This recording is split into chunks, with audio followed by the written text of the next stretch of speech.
Filthy animals like you belong in cages, not carousas. Those words would haunt Officer Martinez for the rest of his life. Judge Kesha Williams approached the courthouse in her civilian clothes, a briefcase containing today's case files. Another ghetto rat trying to sneak in. Martinez blocked her path, sneering down at her with pure contempt. His open palm cracked against her face so hard her head snapped sideways. The expensive briefcase flew from her grip, legal documents scattering like confetti across the courthouse steps. Martinez grabbed her by the throat, slamming her back against the stone wall. Filthy animals like you belong in cages, not carousas. He twisted her arms behind her back, metal handcuffs biting into her wrists. Other officers gathered around, laughing and recording with their phones. Kesha's jaw throbbed, but her eyes stayed locked on the bronze nameplate above the courthouse entrance. The Honorable Judge K. Williams presiding, 20 FT away from her own courtroom, being brutalized by the very system she served. Have you ever seen instant karma this brutal? Inside the courthouse, Martinez straightened his uniform and cleared his throat. He had done this dance many times before. Spin the story, control the narrative, make himself the hero. The system always believed cops over criminals, especially when those criminals looked like her. Your Honor, Martinez began, his voice steady and practiced. I was conducting routine security protocols when I encountered a suspicious individual attempting to breach courthouse security. He gestured toward Kesha, now sitting in handcuffs at the defendant's table, a purple bruise blooming across her left cheek. The defendant was acting erratically, refusing to provide identification, and became increasingly agitated when asked to comply with standard security procedures. The temporary judge, Judge Harrison, a pale, thin man in his 60s, nodded approvingly. And what exactly did you observe, Officer Martinez? Well, sir, she was dressed inappropriately for court proceedings, carrying what appeared to be stolen legal documents. Martinez's eyes gleamed as he warmed to his fabrication. When I approached to investigate, she became verbally aggressive, using profanity and making threats. From the gallery, two other officers, Rodriguez and Thompson, exchanged knowing looks. They had heard Martinez tell similar stories dozens of times. Different faces, same script. She kept screaming about being someone important, Martinez continued, his voice dripping with disdain. These people always claim to be lawyers, judges, senators, anything to avoid accountability. I've seen this playbook before, Your Honor. Judge Harrison leaned forward, clearly engaged. Did she attempt to flee or resist arrest? Absolutely. The defendant became physically combative when I attempted to place her in protective custody. I was forced to use the minimum necessary force to ensure public safety. Martinez's hand trembled almost imperceptibly as he spoke, the only crack in his polished performance. The courthouse stenographer's fingers flew across her machine, capturing every lie for posterity. In the back row, a young law clerk frowned, something nagging at her memory. Officer Rodriguez, the prosecutor called. Can you corroborate Officer Martinez's testimony? Rodriguez stood, his uniform pressed to perfection. Yes, ma'am. I witnessed the entire incident. The defendant was clearly attempting to circumvent security protocols. Officer Martinez handled the situation with remarkable professionalism. And the alleged assault, Judge Harrison inquired. Martinez's jaw tightened. Your Honor, I used only the force necessary to subdue an aggressive individual who was threatening courthouse security. The defendant's injuries, if any, resulted from her own resistance to lawful commands. He pulled out his phone, swiping to a video that conveniently started mid-confrontation. I have partial footage here, though unfortunately my body cam malfunctioned this morning. The lie rolled off his tongue like honey. How convenient, Kesha murmured, speaking for the first time. I'm sorry. Judge Harrison raised an eyebrow. Nothing, Your Honor, she replied calmly, though her eyes blazed with controlled fury. Martinez continued his performance. What we're seeing here is a classic case of someone playing the victim card after being caught breaking the law. She was trespassing on government property, carrying suspicious documents, and when confronted with her criminal behavior, she immediately claimed discrimination. The prosecutor, a middle-aged woman named Sandra Walsh, nodded sympathetically. Officer Martinez, in your 15 years of service, have you encountered similar situations? Unfortunately, yes. There's a pattern here. Certain individuals believe they're above the law, that rules don't apply to them. They use accusations of racism to deflect from their own criminal behavior. Martinez's voice rose with righteous indignation. It's honestly insulting to the real victims of discrimination. Several people in the gallery, mostly white courthouse employees, nodded in agreement. They had heard similar stories on the news, seen similar narratives play out in social media. It felt familiar, comfortable even. The defendant claims she was going to work, Martinez made air quotes mockingly, but she couldn't provide any employment verification, any identification, or any legitimate reason for being in a restricted area of the courthouse. Thompson, the third officer, stepped forward. If I may add, Your Honor, the defendant was carrying what appeared to be confidential legal documents. We suspect she may have been involved in some kind of identity theft or fraud scheme. Judge Harrison looked intrigued. Fraud scheme? Yes, sir. Martinez jumped back in, sensing momentum. These documents had judicial letterhead, case numbers, and sensitive information. No legitimate citizen would have access to materials like this. We believe she may have been planning to impersonate court personnel. The irony was so thick it was almost suffocating.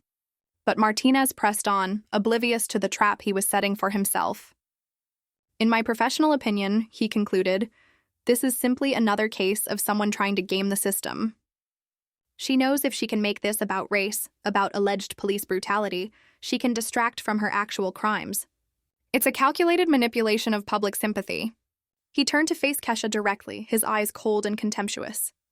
These people think they can just waltz into any building, any courtroom, any space they choose. And when they're stopped, they scream discrimination. Well, not in my courthouse. The words hung in the air like a poisonous cloud. Several court staff members shifted uncomfortably, while others remained stone-faced. Your Honor, Prosecutor Walsh added, the state recommends we proceed with charges of trespassing, resisting arrest, and assault on a police officer. The defendant's attempt to frame this as a civil rights issue is clearly a desperate defense strategy. Martinez allowed himself a small smile. This was going exactly as planned. Another case, another win, another reminder that the system worked the way it was supposed to. People knew their place or they learned it the hard way. Furthermore, he continued, emboldened by the supportive atmosphere, I want to emphasize that I showed remarkable restraint. The defendant was clearly unstable, possibly under the influence of narcotics. A lesser officer might have used much more significant force. Judge Harrison nodded gravely. Your professionalism is noted, Officer Martinez. In the defendant's chair, Kesha sat perfectly still, her hands folded in her lap despite the handcuffs. Her expression remained calm, almost serene, but anyone looking closely would have noticed the slight upturn at the corners of her mouth.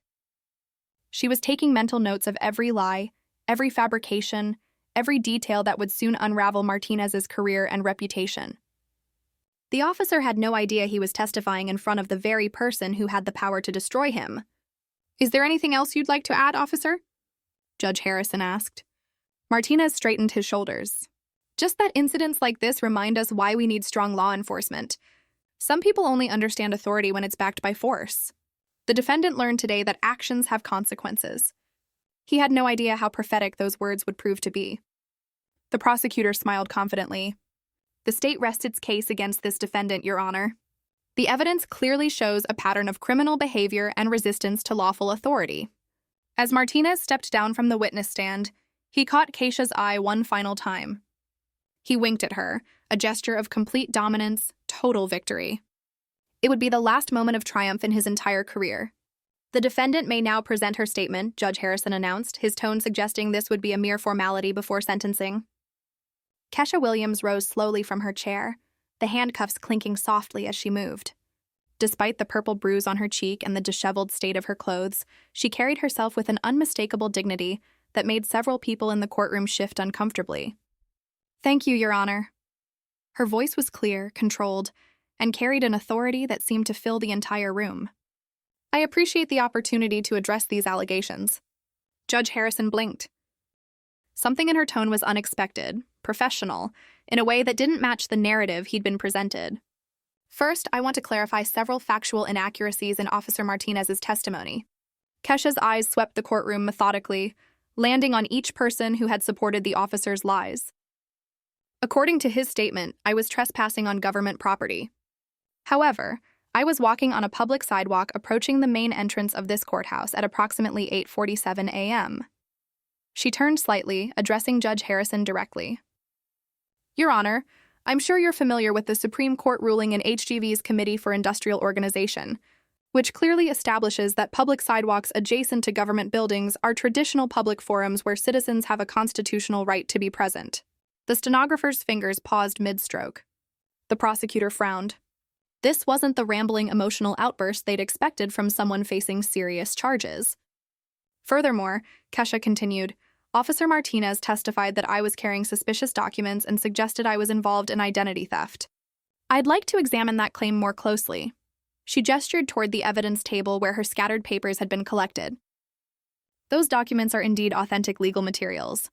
Specifically, they include pending case files, judicial memoranda, and administrative correspondence, all of which I have legitimate access to in my professional capacity. Professional capacity? Judge Harrison interrupted. And what exactly is your profession, miss? Kesha paused, a slight smile playing at the corners of her mouth. Williams. Dr. Williams. And I think we'll get to my professional background shortly, Your Honor. Martinez felt a chill run down his spine. Something was very wrong with this picture.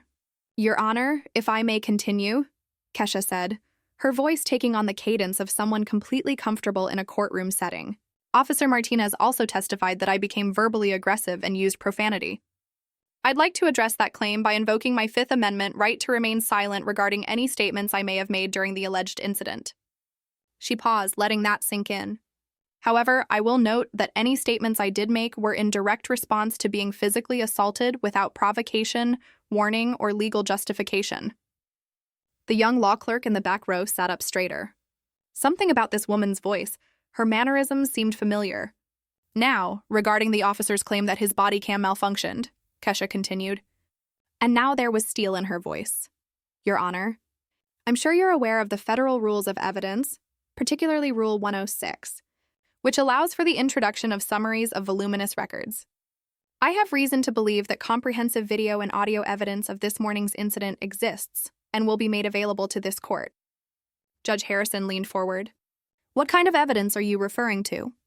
Your Honor, this courthouse has extensive security camera coverage, including high-definition cameras positioned at 15 FT intervals along the main approach. Additionally, the county maintains automatic backup systems for all officer body cam footage, regardless of claimed equipment malfunctions. The color drained from Martinez's face. He had forgotten about the courthouse security cameras in his rush to control the narrative. I would like to formally request, Kesha continued, that this court issue a preservation order for all electronic surveillance data from this morning between 8:45 and 9:05 a.m., including but not limited to courthouse security footage, body cam backup files, and any mobile phone recordings that may have been made by officers present at the scene. Prosecutor Walsh stood abruptly. Objection, Your Honor. The defendant cannot simply make evidentiary demands without proper legal representation. Kesha turned to face the prosecutor with a look that made the woman take an involuntary step backward. Your Honor, pro se defendants have the constitutional right to present evidence in their own defense under the Sixth Amendment. Additionally, Brady v. Maryland establishes the prosecution's obligation to preserve potentially exculpatory evidence. The silence in the courtroom was deafening. This was not how these cases usually went. Judge Harrison cleared his throat. Miss Williams, you seem unusually familiar with legal procedure. Do you have formal legal training? I have some experience with the judicial system, Your Honor. Kesha's response was carefully neutral, but her eyes gleamed with something that looked almost like amusement. She walked as much as the handcuffs would allow to the evidence table and gestured toward her scattered belongings. Your Honor, I'd also like to address Officer Martinez's characterization of my presence here as suspicious or unauthorized. She pointed to a specific document among the papers. This is my daily court calendar, which shows I was scheduled to preside over, I was scheduled to appear in this building for legitimate business starting at 9:01 a.m. this morning. The bailiff, a large man named Henderson, who had worked in this courthouse for 12 years, suddenly went very still. He was staring at Kesha with growing recognition and horror. Officer Martinez testified that I claimed to be someone important, Kesha continued. I'd like to clarify that I never made any such claim during our encounter. However, I did attempt to show him my identification, which he refused to examine before initiating his assault. She paused, surveying the courtroom. Your Honor, I have in my possession, despite Officer Martinez's violent interference, documentation that will conclusively establish both my identity and my legitimate reason for being at this courthouse this morning. Judge Harrison was beginning to look distinctly uncomfortable. What kind of documentation? Kesha reached carefully into her jacket pocket, moving slowly to avoid startling anyone. My judicial parking pass issued by this courthouse's administrative office. My building access card programmed with my judicial chamber's entry code and my official identification. The bailiff Henderson suddenly stood up, his face pale as he recognized the woman he'd seen every day for the past 3 years. Your Honor, Kesha said quietly, I believe there's been a significant misunderstanding about who exactly Officer Martinez assaulted this morning. She held up a leather credential wallet, and even from across the room, the gold judicial seal was clearly visible. Perhaps we should recess so that proper identifications can be verified, she suggested, her voice carrying the unmistakable tone of someone who is used to giving orders in courtrooms not taking them. Judge Harrison stared at the credential wallet, then at Kesha's face, then at the bailiff, who was nodding grimly. Court will recess for 15 minutes, he said harshly. As the gavel fell, Martinez felt his world beginning to crumble around him. Whatever game he thought he was playing, he was beginning to realize he might not understand the rules at all. During the 15-minute recess, the courthouse buzzed with nervous energy. In a small holding room adjacent to the courtroom, Kesha sat calmly while bailiff Henderson fumbled with his keys, his hands shaking as the reality of the situation hit him. Judge Williams, he whispered, his voice thick with horror. Jesus Christ, Judge Williams. I am so sorry. I didn't recognize you in civilian clothes and when they brought you in like that. It's all right, Henderson, Kesha replied softly. You weren't part of this, but I need you to do something for me. Anything, Your Honor. Anything at all. I need you to go to my chambers quietly and bring me my judicial robes, the black ones with the gold trim. And Henderson. She looked him directly in the eye. Bring my gavel too, the engraved one from my swearing-in ceremony. Henderson nodded vigorously and hurried out, leaving Kesha alone with her thoughts. She closed her eyes and took a deep breath, centering herself the way she had learned to do during her 23 years on the bench. This morning she had been Judge Kesha Williams, respected jurist, protector of constitutional rights, guardian of justice. In the span of 15 minutes, she had been transformed into a victim, a defendant, a woman in handcuffs facing trumped-up charges. But now it was time to reclaim what was hers. Her phone, confiscated during the arrest but now returned, buzzed with missed calls and messages. Her clerk, Janet Morrison, had sent increasingly frantic texts. Judge Williams, where are you? The Peterson hearing is in 30 minutes. Your Honor, the attorneys are here asking about delays. Judge Williams, please call me back. There are rumors that something happened. Kesha typed back quickly. Tell the Peterson attorneys we'll reschedule. Something more important has come up. Clear my afternoon calendar. She scrolled through her contacts until she found the number she was looking for. Chief Judge Margaret Carter, the administrative head of the entire judicial district. Margaret, it's Kesha. Kesha, thank God. We heard there was some kind of incident. Are you all right? I've been better. Margaret, I need you to do something for me, and I need you to do it without asking questions right now. Of course, whatever you need. I need you to contact the courthouse security office and tell them to immediately preserve and copy all surveillance footage from this morning between 8:45 and 9:15 a.m. All cameras, all angles.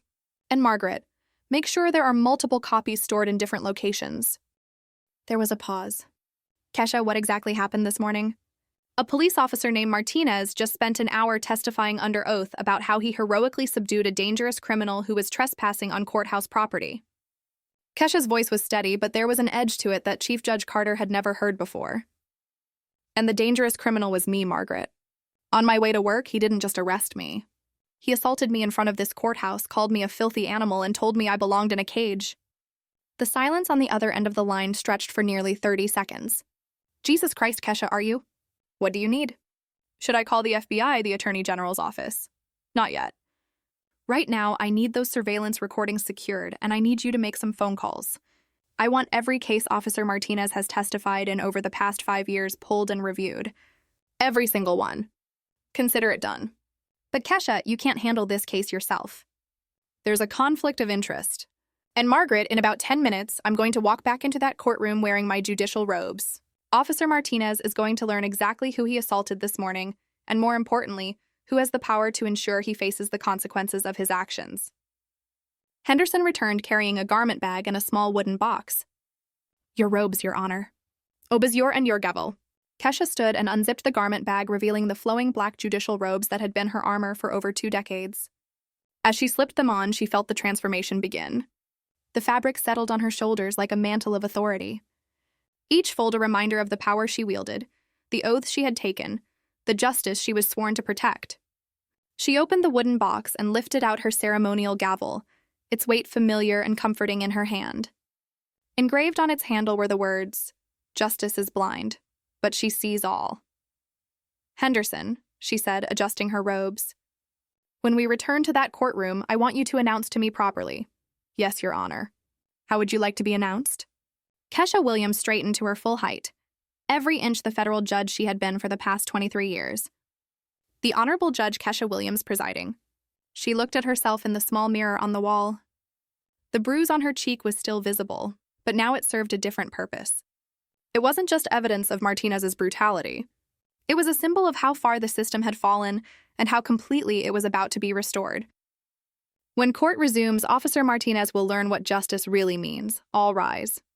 Henderson's voice boomed through the courtroom with an authority that made everyone snap to attention. But what happened next would be seared into their memories forever. Court is now in session. The Honorable Judge Kesha Williams presiding. The words hit the courtroom like a thunderbolt. Officer Martinez, who had been leaning casually against the prosecutor's table, went rigid.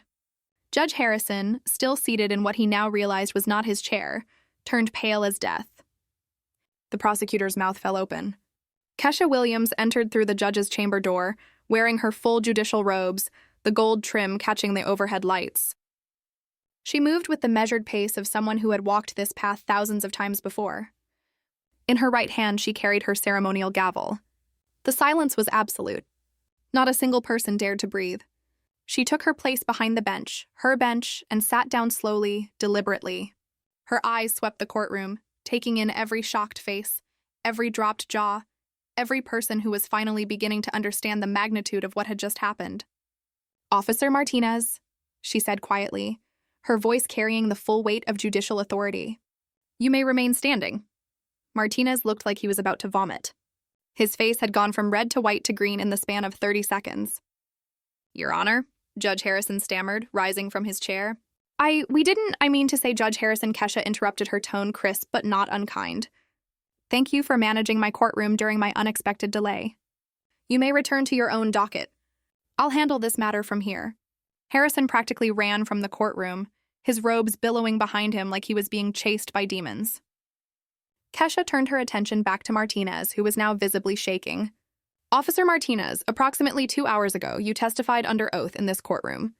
Do you recall your testimony?" Martinez couldn't form words. "Let me refresh your memory." Kesha continued, "You stated, and I quote, 'These people always claim to be lawyers, judges, senators, anything to avoid accountability.' Do you remember saying that?" Martinez nodded weakly. "You also stated that I was quoted another entitled activist looking for a payday, and that you had seen a quote this playbook before. Is that accurate?"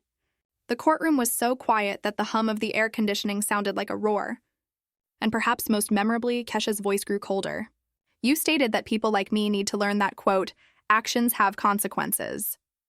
Do you recall that particular piece of wisdom?" Martinez's legs were shaking so hard he could barely stand. Kesha reached under her bench and pulled out a tablet computer. "Officer Martinez, I'd like to show you some evidence that has just come to my attention." She turned the tablet screen toward the courtroom. On it was crystal clear security camera footage from the courthouse steps showing the entire morning's incident from multiple angles. "This is footage from courthouse security camera number 7, which has an unobstructed view of the main entrance." Her finger touched the screen, starting the video. The courtroom watched in horror as the events unfolded on screen. There was Kesha walking calmly toward the courthouse in her civilian clothes. There was Martinez blocking her path, and then another ghetto rat trying to sneak in. Martinez's voice, clear as day, filled the courtroom through the tablet speakers. Several people gasped audibly. The video continued, showing Martinez's unprovoked assault in vivid detail. The slap that snapped Kesha's head sideways, the brutal grab to her throat, the handcuffs. But the most damning moment was yet to come. "Filthy animals like you belong in cages, not carousas." Martinez's own words, spoken with such venom and hatred, echoed through his courtroom. Several jurors in other cases who had been waiting in the gallery stood up and walked out in disgust. "Officer Martinez," Kesha said, pausing the video, "do you see any verbal aggression from the defendant in this footage? Any profanity? Any threats?" Martinez remained silent, his career disintegrating before his eyes. "Now," Kesha continued, "let's examine your claim that your body cam malfunctioned." She swiped to a new video file. This is backup footage from your own body cam, automatically uploaded to the county's cloud storage system every 60 seconds, a system you apparently forgot existed. The new video began playing, and Martinez's voice filled the courtroom again, but this time it was even worse. This was the complete unedited version. Look at this uppity thinking she can just walk into my courthouse. Martinez's voice snarled through the speakers. These people need to learn their place. Time to teach another lesson. The prosecutor, Sandra Walsh, was frantically gathering her papers, trying to distance herself from the catastrophe unfolding before her. But Kesha wasn't finished. Officer Rodriguez. Officer Thompson, she called out. You both testified under oath that Officer Martinez handled the situation with remarkable professionalism. Would you like to revise those statements? Both officers were already edging toward the exit. And here, Kesha said, advancing the video to show Martinez's assault from his own body cam perspective. We can see the moment when Officer Martinez committed felony assault against a federal judge. She let those words hang in the air for a moment. Federal judge. Martinez's knees buckled. He grabbed onto the prosecutor's table to keep from falling. But wait, Kesha said, her voice taking on an almost conversational tone. There's more. She pulled up a new file on her tablet. This is audio from Officer Thompson's body cam, which was apparently functioning perfectly this morning. A new voice filled the courtroom. Thompson's voice speaking to Rodriguez while Martinez was assaulting Kesha. Dude's really going off on this one. Think she's actually somebody important like she keeps saying? Rodriguez's voice responded, Nah, man. Look at her. Martinez knows what he's doing. Probably just another welfare queen trying to scam the system. More laughter from the officers as they watched their colleague brutalize a federal judge. The few remaining spectators in the gallery were staring at Martinez with undisguised revulsion. Officer Martinez, Kesha said, setting down her tablet. You asked me earlier if I had any employment verification. Well, I do. She gestured to the judicial seal mounted on the wall behind her bench, then to her nameplate, then to the oil painting of her that hung in the courthouse lobby. I've been the presiding judge of this courthouse for 23 years, Officer Martinez. Every case you've ever testified in, every warrant you've ever requested, every search you've ever conducted in this jurisdiction has been under my authority. Martinez finally found his voice, though it came out as barely a whisper. Your Honor, I didn't know. You didn't know? Kesha repeated slowly. You didn't know because you didn't bother to look. You saw a black woman and you made assumptions? You saw someone you thought was powerless, and you decided to abuse that power. She leaned forward slightly. But Officer Martinez, there's something else you didn't know. The courtroom held its breath. For the past 6 months, I've been conducting an investigation into patterns of misconduct and racial bias in this police department, working directly with the FBI's Civil Rights Division. Martinez's face went completely white. This morning's incident wasn't random, Officer Martinez. You've been under investigation and you just provided us with the most perfect evidence we could have hoped for. She lifted her gavel and held it in front of her. Officer Martinez, you said actions have consequences. You were right about that. Court will recess while I consider the appropriate charges. The gavel came down with a sound like thunder. Martinez collapsed into a chair. His career, his reputation, and quite possibly his freedom now hanging by a thread. When court resumed 20 minutes later, the atmosphere had completely transformed. Word had spread throughout the courthouse like wildfire.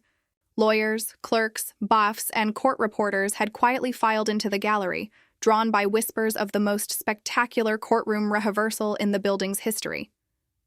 Martinez sat slumped in what was now clearly the defendant's chair. His uniform wrinkled, his face ashen. His attorney, a nervous public defender named Michael Carter, who had been hastily summoned, kept shooting worried glances at his client. Judge Kesha Williams returned to her bench with the same measured dignity she had displayed thousands of times before, but now every eye in the room saw her differently. This wasn't just any judge. This was the woman who had been brutally assaulted by the man now trembling before her bench. Officer Martinez, she began, her voice carrying the full weight of 23 years of judicial authority. Before we proceed with the serious criminal charges you now face, I believe this court and everyone present deserves to understand exactly who you assaulted this morning. She stood, moving around the bench to address the packed courtroom directly. My name is Judge Kesha Williams. I have served as the presiding judge of this courthouse for 23 years. I was appointed to this position by Governor Richardson in 2001 and I was confirmed by the state Senate with a unanimous vote. Her voice grew stronger with each word. I graduated magna cum laude from Harvard Law School, where I was editor of the Harvard Law Review. Before my appointment to the bench, I served for 8 years as a federal prosecutor in the Civil Rights Division of the Department of Justice. Martinez's attorney was frantically scribbling notes, probably calculating how many years his client was facing. During my tenure as a federal prosecutor, I specialized in cases involving police misconduct, civil rights violations, and institutional racism. I successfully prosecuted 47 cases against law enforcement officers who abused their authority. She paused, letting that number sink in. In my 23 years on this bench, I have presided over more than 15,000 cases. I have sentenced hundreds of defendants, from petty thieves to murderers. I have seen every type of criminal behavior, every excuse, every justification. Judge Williams walked closer to where Martinez sat cowering. But in all my years of service, Officer Martinez, I have never, not once, encountered such a perfect example of everything that is wrong with policing in America. The packed courtroom was silent, except for the sound of Martinez's labored breathing. You see, Officer Martinez, when you called me a ghetto rat and a filthy animal, when you told me I belonged in a cage, when you slammed me against the wall of my own courthouse, you weren't just assaulting a random citizen. She returned to her position behind the bench. You were assaulting the person who has dedicated her entire career to ensuring that officers like you are held accountable for their actions. Judge Williams opened a thick file that had been placed on her bench. This file contains detailed records of every case you've testified in over the past 5 years. 43 cases, Officer Martinez. 43 times you've stood in my courtroom and sworn to tell the truth. She flipped through several pages. 28 of those cases involved defendants who were people of color. In 26 of those cases, you were the arresting officer. And in every single one, Officer Martinez, you described the defendants using remarkably similar language to what you used with me this morning. Martinez's face had gone from white to gray, acting erratically, refusing to comply, becoming aggressive, threatening officer safety. The same words, the same narrative, the same lies over and over again. Judge Williams closed the file with a sharp snap. But here's what you didn't know, Officer Martinez. For the past 6 months, I've been working with the FBI's Civil Rights Division, the State Attorney General's Office, and the Department of Justice to investigate systemic patterns of racial bias and misconduct in this police department. The public defender stopped writing and simply stared at his client with something approaching pity. Your name, Officer Martinez, appears on a federal watch list. You have been under surveillance. Your communications have been monitored. Your arrest patterns have been analyzed. She leaned forward slightly. And this morning, Officer Martinez, you provided us with the most perfect, unambiguous, undeniable evidence of criminal civil rights violations that any prosecutor could hope for. Judge Williams lifted her gavel. You assaulted a federal judge while she was performing her official duties. You did so based explicitly on racial animus as evidenced by your own recorded statements. You then committed perjury when you lied under oath about the circumstances of that assault. The gavel hovered in the air. Officer Martinez, you asked me this morning if I knew my place. Well, let me tell you exactly what my place is. Her voice filled the courtroom with quiet authority. My place is on this bench in this courtroom, ensuring that justice is served. My place is holding people like you accountable when you abuse the power we've entrusted to you. The gavel came down once. My place, Officer Martinez, is making sure that what you did to me this morning is the last act of racial violence you will ever commit as a police officer. Martinez finally understood he hadn't just assaulted a random woman. He had assaulted justice itself, and justice was about to hit back. Officer Martinez, Judge Williams began, opening a thick manila folder. Let's examine your distinguished career in law enforcement, shall we? Martinez's attorney leaned over to whisper urgently in his client's ear, but Martinez seemed paralyzed, unable to respond to anything happening around him. According to records from Internal Affairs, you've been the subject of 47 formal complaints during your 15-year career. 47 complaints, Officer Martinez. That averages to more than 3 complaints per year. She pulled out a document and held it up. Let's start with complaint number 1 filed in 2009. Mrs. Rosa Delgado, a 63-year-old grandmother, alleged that you called her aide during a routine traffic stop and slammed her face into her car hood when she asked for your badge number. The packed courtroom stirred uneasily. Your department's investigation concluded that Mrs. Delgado's allegations were unsubstantiated. Interesting, considering we now have video evidence of you using remarkably similar language and tactics. Judge Williams flipped to another page. Complaint number 12, 2012, Jamal Washington, a 17-year-old honor student, alleged that you planted drugs in his backpack after he refused to provide information about his older brother. Once again, your department found the complaint unsubstantiated. Martinez's breathing was becoming more labored with each revelation. Complaint number 23, 2016, Dr. Michael Johnson. Yes, Dr. Johnson, a prominent cardiologist, alleged that you arrested him outside his own home because you didn't believe a black man could live in that neighborhood. Dr. Johnson spent 6 hours in jail before his attorney could secure his release. She looked directly at Martinez. What was the department's finding on that complaint, Officer Martinez? I don't. Martinez's voice was barely audible. Unsubstantiated, Judge Williams answered for him. Are you beginning to see a pattern here? Chief Judge Margaret Carter had quietly entered the courtroom and was now sitting in the front row, her expression grim as she took notes. But here's what's really interesting, Officer Martinez. I've cross-referenced your complaint record with your arrest statistics, and some fascinating patterns emerge. Judge Williams pulled out a large chart and placed it on an easel where everyone could see it. Over your 15-year career, you've made 1 arrests. Of those arrests, 1,089, that's 87%, involve people of color. In contrast, the demographics of your patrol area are 42% white, 31% Hispanic, and 27% black. She pointed to different sections of the chart with a laser pointer. Even more interesting, your use of force reports show that you used physical force in 63% of your arrests involving people of color compared to only 12% of your arrests involving white suspects. Martinez's attorney was frantically writing, probably preparing an insanity defense. And here's perhaps the most damning statistic of all, Judge Williams continued. Of your 1,089 arrests of people of color, 432 cases were dismissed due to lack of evidence, prosecutorial misconduct, or violations of constitutional rights. That's a dismissal rate of nearly 40%. She turned back to Martinez. Officer Martinez, do you know what we call it when a police officer has a 40% dismissal rate due to constitutional violations? We call it a pattern of criminal behavior. The courtroom was deadly silent, except for the scratch of reporters' pens on paper. But wait, there's more, Judge Williams said, her tone almost conversational now. I've also reviewed the financial impact of your career on the taxpayers of this county. She pulled out another document. Over the past 15 years, this county has paid out $2.3 million in settlements and judgments related to your conduct. $2.3 million, Officer Martinez? That's more than some small towns' entire annual budgets. Martinez finally found his voice, though it came out as a croak. Your Honor, I was just doing my job. Your job? Judge Williams interrupted. Officer Martinez, let me read you the oath you took when you became a police officer. She pulled out an official document and read aloud. I solemnly swear to support and defend the Constitution of the United States and the state constitution, to bear true faith and allegiance to the same, and to faithfully and impartially discharge the duties of my office according to the best of my ability. So help me God. She set the document down. Faithfully and impartially, Officer Martinez. Not selectively, not based on skin color, not based on your personal prejudices. Judge Williams walked around the bench again, addressing the entire courtroom. What we're seeing here isn't the behavior of one rogue officer. This is the inevitable result of a system that protects officers like Martinez, that dismisses complaint after complaint, that pays settlement after settlement, all while allowing the abuse to continue. She turned back to Martinez.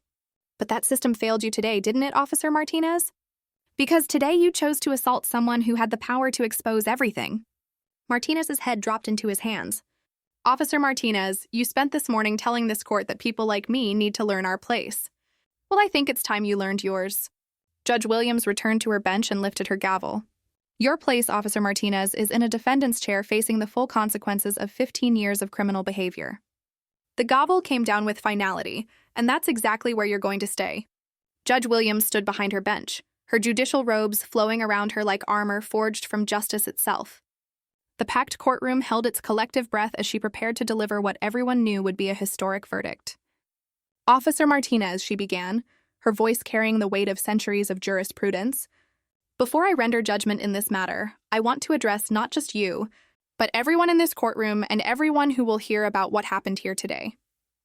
She gestured to the gallery packed with lawyers, court staff, reporters, and citizens who had heard whispers of the extraordinary proceedings. This morning began with a simple question. What happens when someone with a badge believes they are above the law? What happens when years of unchecked power and systemic protection create a person who thinks they can assault a federal judge and face no consequences? Martinez sat slumped in his chair, his career and life crumbling around him in real time. The answer, Officer Martinez, is standing before you right now.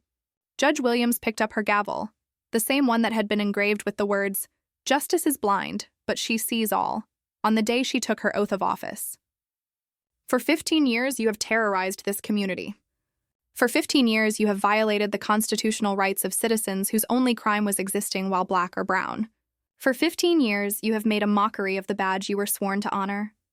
Her voice grew stronger, more passionate as she continued. But your greatest mistake, Officer Martinez, wasn't any single act of brutality. Your greatest mistake was believing that the system would always protect you, no matter how far you went, no matter how many lives you destroyed. Martinez finally looked up, his eyes red and defeated. This morning when you called me a filthy animal and told me I belonged in a cage. When you slammed me against the wall of my own courthouse. When you handcuffed me and paraded me through these halls like a criminal. You thought you were asserting your dominance over just another powerless victim. Judge Williams leaned forward, her voice dropping to barely above a whisper, forcing everyone in the packed courtroom to strain to hear her words. But I was never powerless, Officer Martinez. And neither were any of the people you've brutalized over the years. The only difference is that today justice finally had a witness. She straightened to her full height. Officer Martinez, based on the evidence presented in this courtroom, evidence that came from your own mouth, your own actions, your own camera, I find you guilty of assault in the first degree, a felony. The words hit the courtroom like thunder. I find you guilty of assault on a judicial officer, a federal felony carrying a mandatory minimum sentence of 5 years. Martinez's attorney closed his eyes and put his head in his hands. I find you guilty of deprivation of civil rights under color of law, a federal felony punishable by up to 10 years in prison. With each pronouncement, Martinez seemed to shrink further into his chair.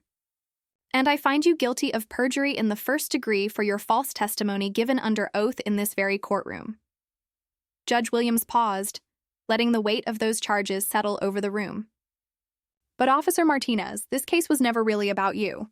You are simply a symptom of a much larger disease that has infected our justice system for far too long. She turned to address the packed gallery. For too long, we have allowed police officers to operate with impunity. For too long, we have dismissed complaints, ignored evidence, and paid settlements while allowing the abuse to continue. For too long, we have told victims of police brutality that their experiences don't matter, that their word doesn't count, that justice isn't for them. Her voice rose with passion. But that ends today. What happened in this courtroom today proves that no one is above the law. Not police officers, not prosecutors, not judges, not politicians, no one. Martinez suddenly broke down completely, his body shaking with sobs that echoed through the silent courtroom. "I'm sorry," he whispered. "I'm so sorry. I didn't know. I never meant." Judge Williams looked down at him with something that might have been pity. "Officer Martinez, your apology is 15 years and 47 complaints too late. Your remorse is only appearing now because you finally got caught by someone with the power to hold you accountable." She lifted her gavel high above her head. "But here's what I want you to understand. In your final moments as a free man, every person you brutalized over the years deserved the same justice I'm delivering today. Every grandmother you called a slur, every teenager you planted drugs on, every doctor you arrested for living in the wrong neighborhood. They all deserve to see you held accountable." The gavel hovered in the air. "Today, I'm not just delivering justice for myself. I'm delivering justice for every person whose complaints were dismissed as unsubstantiated. I'm delivering justice for every family who had to watch their loved one get brutalized while the system looked the other way." Her voice filled every corner of the courtroom. "Officer Martinez, you told me this morning to know my place. Well, let me tell you what my place is. My place is ensuring that bullies like you can never again hide behind a badge while destroying innocent lives." The gavel came down with a sound like the crack of thunder. "Officer Martinez, you are hereby sentenced to the maximum penalty allowed by law. You will serve 25 years in federal prison without the possibility of parole." Martinez collapsed completely, his sobs now uncontrollable. Furthermore, Judge Williams continued, "I am ordering a federal investigation into every case you have touched, every arrest you have made, and every complaint that has been filed against you. The victims you have silenced for 15 years will finally have their day in court." She set down her gavel and looked out over the packed courtroom. Let this be a message to every police officer, every prosecutor, every official who thinks they can abuse their power without consequences. Justice may be blind, but she sees everything, and eventually she comes for everyone. The courtroom erupted in applause that lasted for 5 full minutes. Justice had finally been served.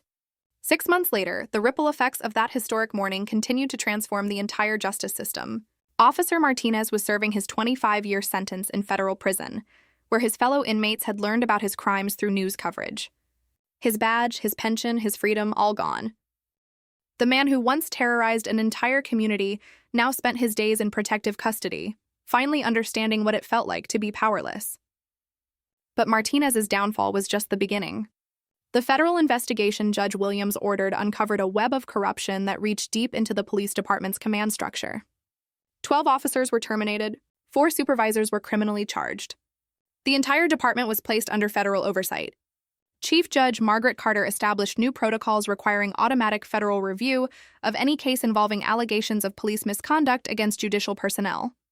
Body cameras became mandatory for all officers with backup systems that could never be malfunctioned away. Most importantly, the 432 cases Martinez had tainted were reopened. Dozens of wrongfully convicted defendants were released from prison.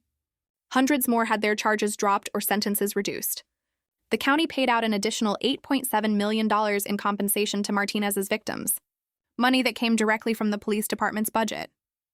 Judge Williams herself became a national symbol of judicial integrity and courage. She was invited to speak at law schools across the country, sharing the story of how one moment of violence revealed decades of systematic abuse. Her message was always the same. Justice delayed is justice denied, but justice delivered is justice for all. The courthouse where it all happened was renamed the Justice Williams Federal Courthouse in her honor. A bronze plaque near the entrance commemorates the morning that changed everything with a simple inscription. Here, justice finally found its voice. But perhaps the most powerful change was in the community itself. Citizens who had spent years afraid to report police misconduct began coming forward. Community oversight boards were established. Police training programs were completely overhauled, with Judge Williams personally designing curricula on constitutional rights and unconscious bias. The young law clerk who had witnessed the proceedings that day, inspired by Judge Williams's courage, decided to specialize in civil rights law. She now works for the ACLU, fighting similar battles in courtrooms across the nation. Rodriguez and Thompson, the officers who had supported Martinez's lies, were terminated and faced federal charges for conspiracy and obstruction of justice. Their recorded laughter while watching a federal judge being brutalized became evidence in a case study taught at police meets nationwide as an example of institutional corruption. The video of Judge Williams delivering her verdict became the most watched courtroom footage in internet history, viewed more than 50 million times. Comments poured in from around the world from people who had experienced similar injustices, but never seen accountability delivered so completely, so publicly, so perfectly. Today, Officer Martinez sits in his prison cell, probably thinking about the moment he chose to assault a woman because he thought she was powerless. He thought he knew his place in the world. He thought he knew hers. He was wrong about both, because sometimes justice doesn't just wear a blindfold. Sometimes justice wears judicial robes. Sometimes justice carries a gavel. And sometimes when the moment is right, justice hits back. Never underestimate the power of standing up to bullies. Share this story if you believe everyone deserves justice, regardless of who they are or what they look like. Hit that like button if you want to see more stories of courage triumphing over corruption, and subscribe, because just as stories like this happen every day and everyone deserves to see them. Your story could be next. Truth always finds